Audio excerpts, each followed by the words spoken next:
السلام علیکم ورحمۃ اللہ وبرکاتہ۔ حضرت عثمان رضی اللہ تعالیٰ عنہ ایک بہت بڑے تاجر کے بیٹے اور وہ ایک بہت ہی امیر خاندان میں پیدا ہوئے۔ حضرت عثمان رضی اللہ تعالیٰ عنہ کے والد ایک بہت بڑے تاجر تھے اور ان کی تجارت دمشق اور جزائر العرب تک تھی، اور حضرت عثمان رضی اللہ تعالیٰ عنہ ابھی جوان ہی تھے کہ ان کے والد ایک تجارت کے دوران وصال ہو گئے، اور ان کے والد کا جیسے وصال ہوا تو حضرت عثمان رضی اللہ تعالیٰ عنہ نے ان کے والد کا کاروبار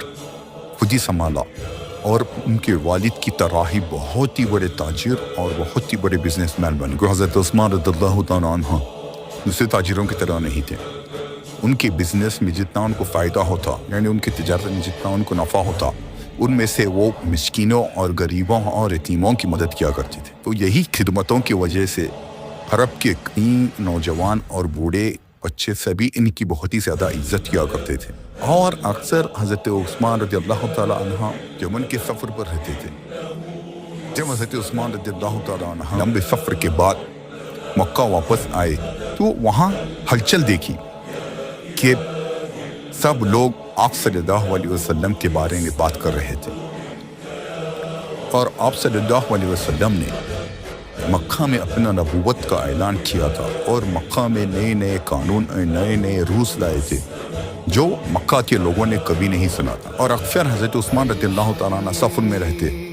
تو یہودی اور عیسائی کی زبانی سنا کرتے تھے کہ عرب میں ایک نبی آنے والا ہے جو مکہ کی زندگی بدل دے گا۔ تو یہی سوچ کر حضرت عثمان رضی اللہ تعالیٰ عنہ نے مکہ کی دوسرے سرداروں کی طرح آپ صلی اللہ علیہ وسلم کی مخالفت نہیں کی۔ حضرت عثمان رضی اللہ تعالیٰ عنہ نئے دین یعنی اسلام کے بارے میں اور تھوڑا جانکاری حاصل کرنا چاہا، اس لیے انہوں نے اپنے دوست یعنی حضرت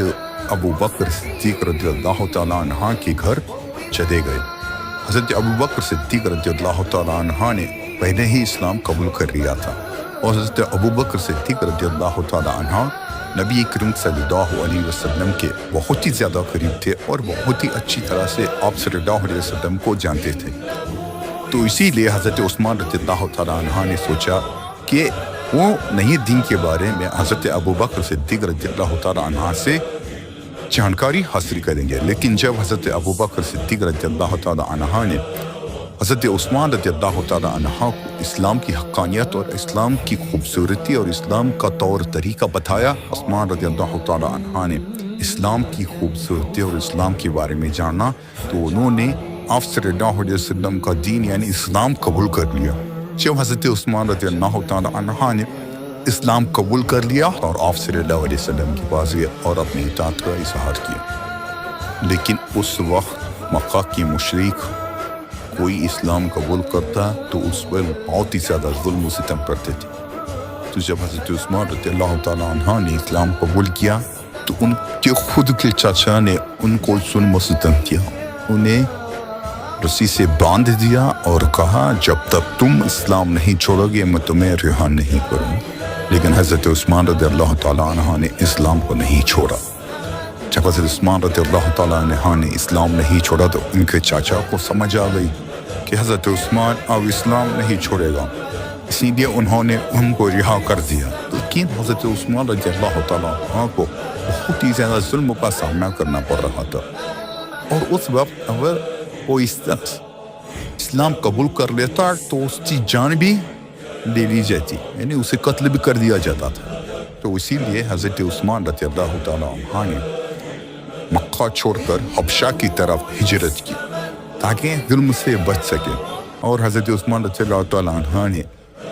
جیسے مکہ چھوڑا ان کے ساتھ کئی مسلمان لوگ بھی ان کے ساتھ چلے جائیں، اور جا کر ادھر حبشہ میں بہت ہی امن و سکون سے رہنے لگے۔